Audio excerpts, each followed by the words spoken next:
Hi friends, welcome to merit minds. మొదటిసారి మన YouTube ఛానల్ని చూస్తున్న ప్రతి ఒక్క అభ్యర్థి ఇప్పుడే మన ఛానల్ని సబ్స్క్రైబ్ చేయండి. ఈ వీడియో కనుక నచ్చినట్లయితే లైక్ చేయండి. మీ ఫ్రెండ్స్ అందరికీ, పోటీ పరీక్షలకు ప్రిపేర్ అవుతున్న ప్రతి ఒక్క ఆస్పిరెంట్కి ఈ వీడియో లింక్ని షేర్ చేయండి. ఇక ఈ వీడియోలో కరెంట్ పాలిటీలో భాగంగా ఒక 2 టాపిక్స్ని డిస్కస్ చేద్దాము. ఈరోజు వార్తాపత్రికలో కనబడుతున్న అంశాలు. సో రీసెంట్గా మనం అబ్జర్వ్ చేస్తే ఆగస్ట్ 13, 2025 రోజున సుప్రీంకోర్టు ఇచ్చిన ఒక సంచలన తీర్పు ఎమ్మెల్సీలకి సంబంధించి తెలంగాణ రాష్ట్రంలో 2 ఎమ్మెల్సీల నియామకానికి సంబంధించి నామినేటెడ్ మెంబర్స్కి సంబంధించి తాత్కాలికంగా ఒక స్టే అనేది వార్తల్లోకి వచ్చింది. సో అదేంటో చూద్దాము. ఇక్కడ పర్సన్స్ ఆర్ నాట్ ఇంపార్టెంట్.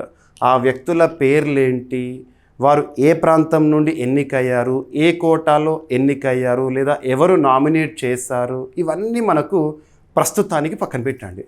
కొంత కాన్సెప్ట్ నేర్చుకున్న తర్వాత వాటిని లింక్ చేసుకుందాం. ఇక్కడ అబ్జర్వ్ చేస్తే దేశంలోనే అత్యున్నత చట్టం మన రాజ్యాంగంలోని 6వ భాగం రాజ్యాంగంలోని 6వ భాగంలో రాష్ట్ర ప్రభుత్వం అనే ఒక టాపిక్ గురించి మీరు నేర్చుకుంటారు కదా. రాష్ట్ర ప్రభుత్వం, అందులో ఆర్టికల్ 169 క్లాజ్ 1 మీకు ఆల్రెడీ ఐడియా ఉంటుంది. ఆర్టికల్ 169 క్లాజ్ 1 దేని గురించి చెప్తుంది అంటే రాష్ట్రంలో ఎగువ సభ ఏర్పాటు గురించి, లేదా రాష్ట్రంలో శాసన మండలి ఏర్పాటు గురించి తెలుపుతుంది. రాష్ట్రంలో శాసన మండలి ఏర్పాటు ప్రక్రియ మొత్తం కూడా ఆర్టికల్ 169 క్లాజ్ 1లో ఉంటుంది. ప్రస్తుతం భారతదేశంలో ఎన్ని రాష్ట్రాల్లో ద్విసభా విధానం అనేది ఉంది, బైకామరలిజం ఉన్న రాష్ట్రాలు ఎన్ని అంటారు? 6 రాష్ట్రాలు గుర్తుపెట్టుకోండి, ఎగ్జామినేషన్లో అడుగుతారు. ఇక్కడ అబ్జర్వ్ చేస్తే ఉత్తరప్రదేశ్, మహారాష్ట్ర, కర్ణాటక, బీహార్, ఆంధ్రప్రదేశ్, తెలంగాణ, ఈ రాష్ట్రాలు ఉన్నాయి కదా. ఈ రాష్ట్రాలు బైకామరలిజం పద్ధతి ఉన్న రాష్ట్రాలు అని చెప్పచ్చు, ద్విసభా విధానం ఉన్న రాష్ట్రాలు అని చెప్పచ్చు. ద్విసభా విధానం అంటే సర్వసాధారణంగా ప్రతి రాష్ట్రంలో కూడా ఎమ్మెల్యేలు ఉంటారు. రాష్ట్రం అంటేనే ప్రజలచే ఎన్నుకోబడిన సభ్యులు ఉంటారు, మెంబర్ ఆఫ్ లెజిస్లేటివ్ అసెంబ్లీ. ఎమ్మెల్యేలు ప్రతి రాష్ట్రంలో కూడా ఎమ్మెల్యేస్ ఉంటారు. ఎందుకంటే ప్రతి రాష్ట్రంలో కూడా అసెంబ్లీ అనేది ఉంటుంది. అసెంబ్లీ ద్వారానే ప్రజల్ని పరిపాలించే ప్రభుత్వం అనేది ఎన్నుకోబడుతుంది. ఇవన్నీ మనం చూస్తాము. కానీ ఎమ్మెల్యేలతో పాటు ఎమ్మెల్సీలు ఏ రాష్ట్రాల్లో అయితే ఉంటారో ఆ రాష్ట్రాలను బైకామరలిజం లేదా ద్విసభా విధానం కలిగి ఉన్న రాష్ట్రం అంటాము. ఉదాహరణకి మనం జాతీయ స్థాయిలో దేశంలో పార్లమెంటును తీసుకుంటే బైకామరలిజం ఉంది. 2 సభలు ఉన్నాయి పార్లమెంట్లో, ఒకటి రాజ్యసభ, రెండవది లోక్సభ. అలా రాష్ట్రంలో కూడా 2 సభలు ఉంటే బైకామరలిజం అంటాం. ఈ రాష్ట్రాల్లో ఉన్నాయి. ఇక పక్కన పెడితే ఆర్టికల్ 171 క్లాజ్ 1 ఆధారంగా ఒక నిబంధన, ఏ రాష్ట్రంలో అయితే శాసన మండలి ఉంటుందో ఆ శాసన మండలిలో, ఆ కౌన్సిల్లో ఉండాల్సిన గరిష్ట సభ్యుల సంఖ్య ఆ రాష్ట్ర విధానసభలో ఉండే మొత్తం సభ్యుల సంఖ్యలో 1/3ని మించరాదు. కనిష్ట సభ్యుల సంఖ్య వచ్చేసి 40 మందికి తక్కువగా ఉండరాదు, ఈ నిబంధన. ఇక పక్కన పెడితే ఆర్టికల్ 171 క్లాజ్ 3A, ఇక్కడ ఆర్టికల్ 171 క్లాజ్ 3లో భాగంగా కొన్ని నిబంధనలు గుర్తుపెట్టుకోండి. మరి రాష్ట్రంలో ఉండే శాసన మండలి, ఏ రాష్ట్రంలో అయితే శాసన మండలి ఉంటుందో ఆ శాసన మండలి సభ్యులు ఉంటారు కదా, ఆ సభ్యులు ఎలా ప్రాతినిధ్యాన్ని ఆ సభలో కలిగి ఉంటారు, ఏ విధంగా వారు సభ్యత్వాన్ని పొందుతారు, దాని గురించి ఆర్టికల్ 171 క్లాజ్ 3లో భాగంగా చూడాలి. ఆర్టికల్ 171 క్లాజ్ 3A ఆధారంగా మొత్తం శాసన మండలి సభ్యుల్లో, ఉదాహరణకు తీసుకుంటే తెలంగాణ రాష్ట్రంలో 40 మంది ఎమ్మెల్సీలు ఉన్నారు. మొత్తం సభ్యుల్లో 1/3 of total members in that legislative council are elected by local bodies, స్థానిక సంస్థల నుండి ఎన్నుకోబడతారు 1/3. ఇక నెక్స్ట్ వచ్చేసి ఆర్టికల్ 171 క్లాజ్ 3B ఆధారంగా 1/12 of total members in that house, అంటే శాసన మండలి సభ్యుల్లో మొత్తం సభ్యుల్లో 1/12 మెంబర్స్ని ఆ రాష్ట్రంలో పట్టభద్రులు ఉంటారు కదా, గ్రాడ్యుయేట్స్ ఎమ్మెల్సీస్ అంటాం, రీసెంట్గా మనకు జరిగినాయి. సో గ్రాడ్యుయేట్స్ ఎన్నుకుంటారు. ఇక ఆర్టికల్ 171 క్లాజ్ 3C ఆధారంగా శాసన మండలి మొత్తం సభ్యుల్లో 1/12 మెంబర్స్ని టీచర్స్ ఎన్నుకుంటారు, టీచర్స్ ఎమ్మెల్సీ అంటాము. ఇక ఆర్టికల్ 171 క్లాజ్ 3D ఆధారంగా శాసన మండలిలో ఉండే మొత్తం సభ్యుల్లో 1/3 మెంబర్స్ని ఆ రాష్ట్ర ఎమ్మెల్యేలు ఎన్నుకుంటారు. ఇకపోతే ఇప్పుడు వచ్చింది ఏదైతే ఉంటుందో సమస్య, ఆర్టికల్ 171 క్లాజ్ 3E ఆధారంగా, ఆర్టికల్ 171 క్లాజ్ 3E ఆధారంగా మొత్తం శాసన మండలి సభ్యుల్లో 1/6 మెంబర్స్ని ఆ రాష్ట్ర గవర్నరు నామినేట్ చేస్తారు. నామినేటెడ్ మెంబర్స్ అన్నట్టు వీళ్ళు. ఈరోజు సమస్య నామినేటెడ్ మెంబర్స్ సంబంధించే వచ్చింది. ఆ విషయంలోనే సుప్రీంకోర్టు సంచలన తీర్పుని ఇవ్వడం జరిగింది. ఇక్కడ అబ్జర్వ్ చేస్తే మరి రాష్ట్ర గవర్నరు ఆ 1/6 మెంబర్స్ని ఎలా నామినేట్ చేస్తారు, ఏ అంశాలు పరిగణలోకి తీసుకుంటారు అంటే ఏదో ఒక రంగంలో నిష్ణాతులైన వ్యక్తులు. 171 క్లాజ్ 5 ఆధారంగా అని చెప్పొచ్చు కూడా. So arts, literature, science, social service, cooperatives సహకార రంగం, ఈ రంగాల్లో, ఈ 5 రంగాల్లో నిష్ణాతులైన వ్యక్తులు ఎవరైతే ఉంటారో, గుర్తింపు పొందిన వ్యక్తులు ఎవరైతే ఉంటారో వారిని ఆ రాష్ట్ర గవర్నర్ రాష్ట్ర ఎగువ సభకి లేదా రాష్ట్ర శాసన మండలికి నామినేట్ చేస్తారు. ఇది ప్రక్రియ, నామినేటెడ్ మెంబర్స్ అంటారు. మరి అలా నామినేషన్ విషయానికి వస్తే గతంలో తెలంగాణ రాష్ట్రంలో ప్రభుత్వాన్ని నడిపించిన, దాదాపు 10 సంవత్సరాలు ప్రభుత్వాన్ని కొనసాగించిన టీఆర్ఎస్ ఆ తర్వాత బీఆర్ఎస్గా మారింది. ఇక చివర్లో ఇక బీఆర్ఎస్ అధికారాన్ని కోల్పోతుంది, ఎన్నికలు రాబోతున్నాయి, ఆ చివరి దశలో బీఆర్ఎస్ ఏం చేసిందంటే రాష్ట్ర గవర్నర్ దగ్గరికి వెళ్ళేసేసి, ఎందుకంటే నామినేటెడ్ మెంబర్స్ని గవర్నర్ నామినేట్ చేసే సమయం వచ్చింది అప్పటికిక. సో ప్రభుత్వం సిఫార్సు చేస్తుంది, మా ప్రభుత్వం వీళ్ళని సిఫార్సు చేస్తుంది, వీళ్ళను నామినేట్ చేయండి అని చెప్పేసి. సర్వసాధారణంగా ఎక్కడైనా అది జరుగుతుంది, పేరుకి గవర్నర్ కానీ ఎవరైతే ఉండాలి, ఏ పదవిలో ఉండాలో నిర్ణయించి మొత్తం కూడా ప్రభుత్వమే. సో అప్పుడు ప్రభుత్వము 2 వ్యక్తులను సూచించింది. అప్పుడు గవర్నర్ తమిళిసై గారు ఉండే, ఏం చెప్పారంటే మీరు సూచించిన వ్యక్తులు ఏ రంగంలో నిష్ణాతులు, arts, literature, science, social service, cooperatives, ఏ రంగంలో నిష్ణాతులు చెప్పండి. సో రాజకీయ ప్రమేయం ఉన్న వ్యక్తులను నేను ఎలా నామినేట్ చేస్తాను అని క్వశ్చన్ చేసి ఆ ఫైల్ను పక్కన పెట్టారు. ఆ తర్వాత మళ్ళీ కొంతకాలం తర్వాత దాసోజు శ్రవణ్ అనే వ్యక్తిని, సత్యనారాయణ అనే వ్యక్తిని నామినేట్ చేయండి అని చెప్పేసి ప్రభుత్వం, అప్పుడు బీఆర్ఎస్ ప్రభుత్వం మళ్ళీ గవర్నర్ తీసుకెళ్తే, తమిళిసై దగ్గరికి వెళ్తే అప్పుడు కూడా పక్కన పెట్టేశారు. ఆ తర్వాత ఇంతలోనే రాష్ట్ర అసెంబ్లీ ఎన్నికలు రావడము, 2023 సంవత్సరం మనం చూసాము. రాష్ట్రంలో ప్రభుత్వము మారిపోయింది, కాంగ్రెస్ అధికారంలోకి వచ్చింది. కాంగ్రెస్ అధికారంలోకి వచ్చిన తర్వాత గవర్నర్ కోటాలో నామినేటెడ్ మెంబర్స్గా వీళ్ళని నామినేట్ చేయండి అని చెప్పేసి ప్రభుత్వము 2 సూచించింది. ఆ 2 గవర్నర్ తమిళిసై గారు నామినేట్ చేశారు. ఇక తను రాజకీయాల్లోకి వెళ్ళిపోయారు, తమిళనాడుకి వెళ్ళిపోయారు. ఇదంతా జరిగింది. మరి మా ప్రభుత్వం ఉన్నప్పుడు మేము చెప్పిన వ్యక్తులను నామినేట్ చేయలేదు గవర్నరు. తర్వాత అసలు మేము ఉండాల్సిన స్థానంలో ప్రస్తుతం అధికారంలోకి వచ్చిన కాంగ్రెస్ సూచించిన వ్యక్తులను గవర్నర్ ఎలా నామినేట్ చేశారు అనేది రాజకీయ రచ్చకి దారితీసింది. ఈ పరిస్థితుల్లో సుప్రీంకోర్టు ఇచ్చిన తీర్పు. ఇక్కడ మరి గవర్నర్ నామినేట్ చేసే విషయంలో న్యాయ సమీక్ష చేయొచ్చా సుప్రీంకోర్టు అనేది ఇప్పుడు చర్చనీయాంశమైంది.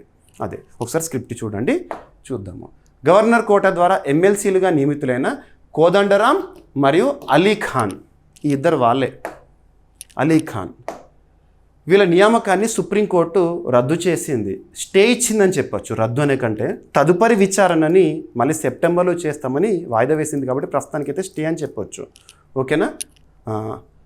ఈ నియామకాలను సవాల్ చేస్తూ బీఆర్ఎస్ నాయకులు దాసోజు శ్రవణ్, సత్యనారాయణ వేసిన పిటిషన్లపై ఈ తీర్పు వెలువడింది. ఎందుకంటే గతంలో అప్పుడు బీఆర్ఎస్ ప్రభుత్వం వీళ్ళ పేర్లను సూచిస్తే అప్పుడు గవర్నరు నామినేట్ చేయలేదు, మమ్మల్ని చేయలేదు, వీళ్ళని ఎట్లా చేశారు అనేది ఇక్కడ. గవర్నర్ అభ్యర్థిత్వాన్ని తిరస్కరించి కొత్తగా మరొకరిని నియమించిన తీరు రాజ్యాంగ విరుద్ధము అని పిటిషనర్లు వాదించారు. మమ్మల్ని సూచించినప్పుడేమో గవర్నర్ నామినేట్ చేయలేదు, తర్వాత వీళ్ళని సూచిస్తే ప్రస్తుత ప్రభుత్వం సూచిస్తే నామినేట్ చేస్తారు, ఇది రాజ్యాంగ విరుద్ధమే కదా అని సుప్రీంకోర్టుని అడిగితే సుప్రీంకోర్టు ఈ విషయాన్ని ఇక్కడ తాత్కాలికంగా నిర్ణయం తీసుకుంది. తదుపరి విచారణను September 17, 2025 నాటికి వాయిదా వేసింది. ఇక సుప్రీంకోర్టు తీర్పులో ముఖ్యాంశాలు ఏంటంటే ప్రొఫెసర్ కోదండరాము, అలీఖాన్ నియామకాలు రద్దు అని. సో గవర్నర్ నిర్ణయం రాజ్యాంగాత్మకంగా సరైందా అనే ప్రశ్నపై కోర్టు అభిప్రాయపడింది. సో సమీక్ష చేయవచ్చా అని చెప్పేసేసి ఖాళీగా ఉన్న 2 ఎమ్మెల్సీ స్థానాల భర్తీ సుప్రీంకోర్టు తుది తీర్పుకు లోబడే ఏ నియామకమైనా చెల్లుబాటు అవుతుందని స్పష్టం చేసింది. సుప్రీంకోర్టు ఇన్వాల్వ్ అయింది సింపుల్గా చెప్పాలంటే. గవర్నర్ యొక్క నిరాకరణ, ప్రభుత్వం పంపిన పేర్లను అంగీకరించకపోవడము. ప్రభుత్వం పంపిన పేర్లు అంటే ఏంటి? గత ప్రభుత్వం బీఆర్ఎస్ ప్రభుత్వం పంపిన పేర్లను అంగీకరించకుండా తర్వాత పంపిన పేర్లను అంగీకరించడము, వీటిపై న్యాయపరంగా సమీక్ష అవసరం అని సుప్రీంకోర్టు అభిప్రాయపడింది. ఇప్పుడు అదే సో సుప్రీంకోర్టుకు ఈ గవర్నర్ నామినేట్ చేసే విషయంలో ఎటువంటి అధికారాలు ఉంటాయి అనేది కూడా చర్చకు దారితీసింది. ఇక గవర్నర్ కోటా ఎమ్మెల్సీల నియామకం ఎలా ఉంటుంది అంతా మీకు ఎక్స్ప్లెయిన్ చేస్తాను. తెలంగాణ రాష్ట్రంలో ప్రస్తుతం తెలంగాణ ఎమ్మెల్సీలు ఎంతమంది ఉన్నారు? 40 మంది ఉన్నారు. నియామకంలో ప్రభుత్వం పాత్ర ఏంటంటే ప్రభుత్వం సూచించిన వ్యక్తులనే తాత్కాలికంగా లేదంటే ప్రభుత్వం సూచించిన వ్యక్తులనే గవర్నరు నామినేట్ చేస్తారు. ఓకేనా? గవర్నర్ నిరాకరణ చట్టపరమైనదా అంటే ప్రస్తుతం ఈ అంశంపైనే సుప్రీంకోర్టులో విచారణ కొనసాగుతుంది. క్లియర్? సో ఈ విధంగా చూడండి. సో ఏదైనా ఒక టాపిక్ వార్తల్లోకి వచ్చిందంటే ఆ టాపిక్ని కన్సర్న్ సబ్జెక్ట్ లింక్ చేసుకుంటూ మనం నేర్చుకుంటే అటు కరెంట్ ఇష్యూ పైన జనరల్ స్టడీస్ పైన మ్యాక్సిమం గ్రిప్ వస్తుంది, ఎక్కువ మొత్తంలో మనం మార్క్స్ రాబట్టగలుగుతాము. కరెంట్ అఫైర్స్ అనేది ఒక ఆయుధం జనరల్ స్టడీస్లో మ్యాక్సిమం స్కోర్ చేయడానికి. మీకు చూడండి, ఒక టాపిక్ ఇక్కడ డైరెక్ట్గా నేను వార్తల్లో కనిపించిన ఒక అంశాన్ని డైరెక్ట్గా చెప్పొచ్చు, వీళ్ళిద్దరి యొక్క నియామకాన్ని లేదా నామినేట్ని సుప్రీంకోర్టు తాత్కాలికంగా ఆపేసింది, రద్దేసిందని చెప్పొచ్చు. కానీ అలా చెప్పలేదు. సో రాష్ట్రంలో ఎమ్మెల్సీల సభ ఏర్పాటయ్యే ఆర్టికల్ అని ఏ భాగంలో ఉంటుందని, ఎట్ ద సేమ్ టైం రాష్ట్రంలో ఎమ్మెల్సీల సభ ఉంటే ఏ విధంగా సభ్యుల ప్రాతినిధ్యం అనేది ఉంటుంది, ఏ వర్గాల నుండి ఎన్నికవుతుంది, ఇదంతా కూడా చెప్పాను. అలా చదవండి. ఓకేనా? ఇక నెక్స్ట్ వచ్చేసేసి సో నేర నిరూపణ పొందిన వ్యక్తులు పార్టీ పదవులపై సుప్రీంకోర్టు విచారణ చేపట్టింది. ఇక్కడ ఏంటంటే 2017లోనే ఒక ప్రజా ప్రయోజన వాద్యం పబ్లిక్ ఇంట్రెస్ట్ లిటిగేషన్ అంటాము. 2017లోనే పబ్లిక్ ఇంట్రెస్ట్ లిటిగేషన్ అనేది సుప్రీంకోర్టులో పడింది. ఆ పబ్లిక్ ఇంట్రెస్ట్ లిటిగేషన్లో ఏమడిగారు అంటే నేర నిరూపణ కారణంగా ఏదైనా ఒక నేరం నిరూపణ అయింది, ఆ నిరూపణ కారణంగా ఓటు హక్కు కోల్పోయిన వ్యక్తి రాజకీయ పార్టీకి నాయకత్వం వహించవచ్చా, రాజకీయ పార్టీల్లో కీలక పాత్ర పోషించవచ్చా, ఆ పార్టీకి సంబంధించి టికెట్లను కేటాయించవచ్చా, ఇవ్వచ్చా, ఇటువంటి అంశాలపైన సుప్రీంకోర్టుని ప్రజా ప్రయోజన వాద్యం ద్వారా అడగడం జరిగింది. ఎవరు అడిగారు ఇవన్నీ పక్కన పెట్టండి. ప్రజా ప్రయోజన వాద్యం అంటే ప్రజల యొక్క శ్రేయస్సును దృష్టిలో ఉంచుకొని సుప్రీంకోర్టు లేదా ధర్మాసనం ఇచ్చే తీర్పు ఆ సమాజం మొత్తానికి కూడా వర్తిస్తుంది. ఇక్కడ అబ్జర్వ్ చేస్తే ప్రజా ప్రయోజన వాద్యం అనేది జస్టిస్ భగవతి గారు న్యాయమూర్తిగా ఉన్నప్పుడు వచ్చిన కాన్సెప్ట్, ప్రస్తుతానికి అది అప్రస్తుతం. ఇక పక్కన పెడితే మన భారతదేశంలో రిప్రజెంటేషన్ ఆఫ్ పీపుల్స్ యాక్ట్ ప్రజా ప్రాతినిధ్య చట్టం 1951 అనేది ఒకటి ఉంటుంది. ఈ చట్టాన్ని ఎవరు చేసిండ్రు? పార్లమెంట్ చేసింది. పార్లమెంట్ చేసింది 1951 ప్రజా ప్రాతినిధ్య చట్టం ఆర్టికల్ 327ని అనుసరించి చేయడం జరిగింది. మనకు భారతదేశంలో ఎన్నికలకి సంబంధించి ఎన్నికల నిర్వహణకి సంబంధించి ప్రస్తావన ఏ భాగంలో ఉంటుంది? Part 15 of Indian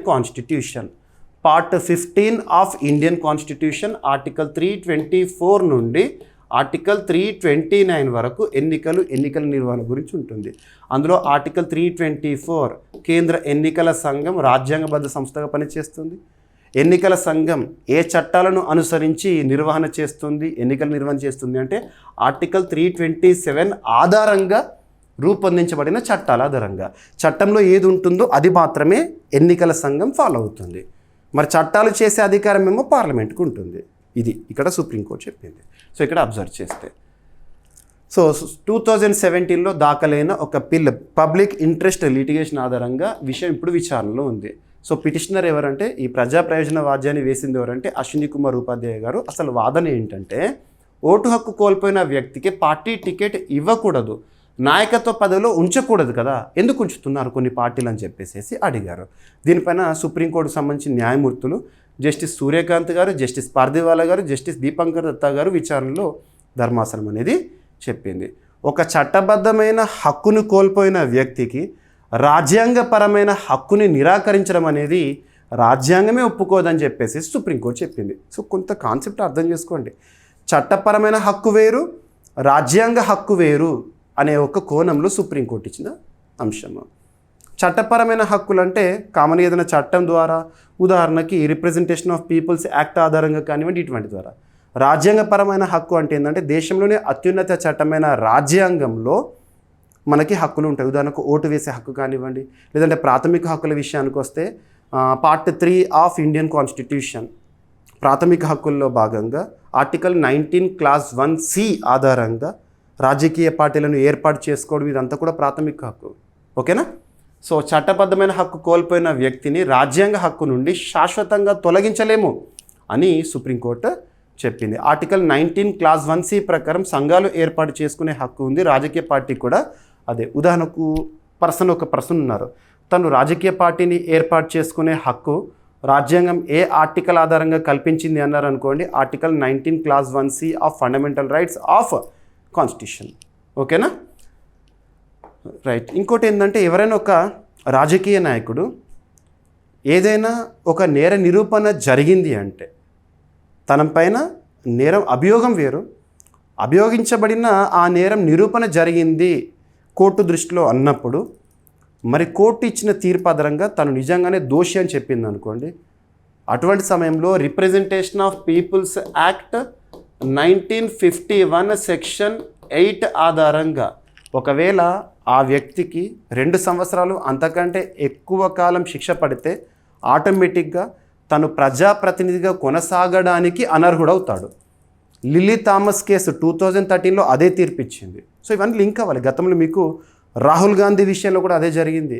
Rahul Gandhi మోదీల పైన చేసిన అనుచిత వ్యాఖ్యలను దృష్టిలో ఉంచుకొని అప్పుడు సూరత్ కోర్టు ఇచ్చిన తీర్పు, ఇవన్నీ లింక్ అవ్వాలి.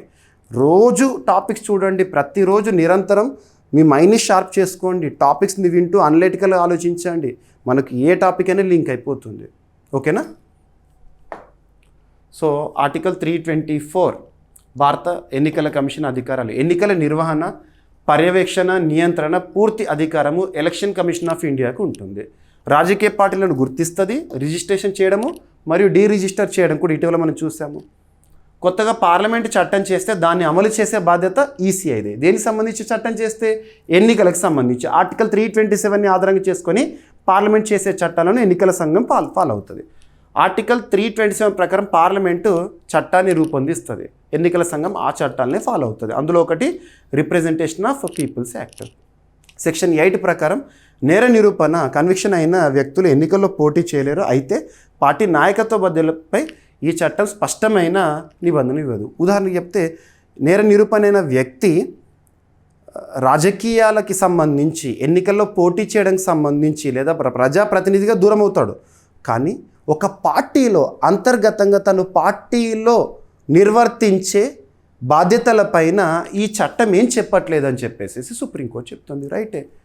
సో ఒక వ్యక్తి దోషి, తను నిజంగానే నేరం చేసిందన్నప్పుడు తనని ఎన్నికలకు దూరంగా ఉంచుతుంది election commission of India. Right. ఈ చట్టం ఆధారంగా సెక్షన్ 8 ఆధారంగా. కానీ ఎన్నికలకు మాత్రమే దూరం ఉంచుతారు, మరి పార్టీకి సంబంధించి అంతర్గతంగా తనని దూరం ఉంచాలి, అసలు రాజకీయ పార్టీలతోనే సంబంధం ఉండొద్దని ఈ చట్టంలో లేదు కదా అని చెప్పేసి సుప్రీంకోర్టు వ్యాఖ్య చేసింది. సో ఇలాంటి కాన్సెప్ట్స్ చాలా డెప్త్ కాన్సెప్ట్స్ ఇవి, కొంత అర్థం చేసుకునే ప్రయత్నం చేయండి. ఓకేనా? రైట్, సరిపోతుంది. ఇక ఎన్నికల కమిషన్ సంబంధించి జనవరి 25, 1950లో ఏర్పాటైంది. సుప్రీంకోర్టుకు సంబంధించేమో మీరు part 5 of Indian constitution article 124 నుండి 147 వరకు నేర్చుకుంటారు, గుర్తుపెట్టుకోండి. ఇది ఎన్నికల కమిషన్ పార్ట్ 15. సో ప్రస్తుత ప్రధాన ఎన్నికల కమిషనర్ జ్ఞానేష్ కుమార్ గారు. ఈసీఐ కింద వచ్చే అధికారాలు ఆర్టికల్ 324 నుండి 329 వరకు. ప్రజా ప్రాతినిధ్య చట్టము ఎప్పుడు అమల్లోకి వచ్చిందంటే 1951 జూలై 17th. ఓకేనా? సో మినిస్ట్రీ ఆఫ్ ఏమంటాం లా, సో సెక్షన్ 29A రాజకీయ పార్టీ రిజిస్ట్రేషన్ సంబంధించిన సెక్షన్. సో మీకు ఒక టాపిక్ వార్తల్లోకి వచ్చింది అంటే ఆ టాపిక్ని సబ్జెక్ట్ లింక్ చేస్తూ మ్యాక్సిమం కంటెంట్ ఇచ్చే ప్రయత్నమే చేస్తున్నాను. రైట్, సరిపోతుంది. ఇక నెక్స్ట్ కరెంట్ పాలిటీలో భాగంగా నెక్స్ట్ టాపిక్ యూపీఎస్సీ శతాబ్దోత్సవాలు. UPSC union public service commission దేశంలోనే అత్యున్నత నియామకాలు నిర్వహించే ఒక సంస్థ, రాజ్యాంగబద్ధ సంస్థ. పబ్లిక్ సర్వీస్ కమిషన్ల గురించి రాజ్యాంగంలోని ఏ భాగంలో పేర్కొనడం జరిగింది అంటే part 14 of Indian constitution. Part 14 article 315 నుండి 323 వరకు పబ్లిక్ సర్వీస్ కమిషన్ల గురించి ఉంటుంది. యూపీఎస్సీ గురించి కానివ్వండి, స్టేట్ పబ్లిక్ సర్వీస్ కమిషన్స్ గురించి కానివ్వండి, joint state public service commissions గురించి కానివ్వండి. భారతదేశంలోనే అత్యున్నత అంటున్నాను. ఐఏఎస్, ఐపీఎస్ లాంటి నియామకాలను అండ్ ఐఈఎస్ లాంటి ఇంజనీరింగ్ సర్వీసెస్ లాంటివి కానివ్వండి. సో యూపీఎస్సీ నుండి చాలా రిక్రూట్మెంట్ జరుగుతూ ఉంటాయి. అటువంటి యూపీఎస్సీ సెంటినరీ సెలబ్రేషన్స్ అనేవి వార్తల్లోకి వచ్చినాయి, రానున్న రోజుల్లో జరుగుతాయంట. Union public service commission to begin year long celebrations from 1st October 2025. గుర్తుపెట్టుకోండి. మరి UPSC on the recommendations of Lee commission 1924 UPSC was established on 1st October 1926. యూపీఎస్సీ 1926 1st October నుండి అమల్లోకి వచ్చింది. మరి ఇక ఈ 2025 October 1st నుండి October 1st 2026 వరకు 1 year పాటు సెంటినరీ సెలబ్రేషన్స్ని, ఇయర్ లాంగ్ సెలబ్రేషన్స్ని యూపీఎస్సీ చేసుకోబోతుందంట. కాబట్టి ఇక్కడ మీరు చూడండి, ప్రస్తుతం యూపీఎస్సీ చైర్పర్సన్గా ఎవరున్నారు, మొట్టమొదటి యూపీఎస్సీ చైర్పర్సన్ ఎవరని చెప్పేసి ఎగ్జామినేషన్లో క్వశ్చన్స్ అడగవచ్చు. సో దేశంలో అత్యున్నత సివిల్ సర్వీసులైన ఐఏఎస్, ఐపీఎస్, ఐఎఫ్ఎస్ వంటి పోస్టులకు నియామక పరీక్షలు నిర్వహించే యూనియన్ పబ్లిక్ సర్వీస్ కమిషను శతాబ్దంలోకి అడుగుపెట్టనుంది. ఈ సందర్భంగా October 1st 2025 నుంచి 2026 October 1st వరకు యూపీఎస్సీ శతాబ్దోత్సవ కార్యక్రమాలను నిర్వహించనుంది. ఓకేనా, గుర్తుపెట్టుకు. ప్రస్తుత చైర్పర్సన్ యూపీఎస్సీకి సంబంధించి అజయ్ కుమార్ గారు. ఓకేనా, రైట్. సో యూపీఎస్సీకి సంబంధించి 1919 మరియు లీ కమిషన్ 1924 సూచనలపై యూపీఎస్సీ ఏర్పాటైంది. ఓకేనా, సరిపోతుంది.